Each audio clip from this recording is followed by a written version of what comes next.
Hi, today you will learn how to change layouts in Kdenlive. So if you want to do it, first you need to go to the View tab, and after that you need to go to Load Layout Settings. And here you have 5 layouts to select. First one is Layout Logging. If you will select it, you will see here this one, Layout. Of course, we can change it to another one by going to View tab, by going to Load Layout, and for example, I will select here Editing Layout. It is my favorite layout if I want to edit my video. And another one layout is really useful if you want to edit audios. So we need to go to View, we need to go to Load Layout, and then we need to select here Audio Layout number 3.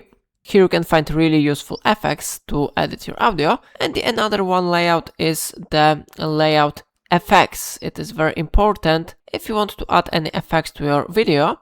And the last layout that I recommend you to know is of course the Color Layout. It will let you to adjust the colors and improve the video which you want to edit, yeah? So in this way you can change the layouts in Kdenlive. If I helped you to use this function, remember to like this tutorial and subscribe my channel. Please let me know in comment if it's not your problem.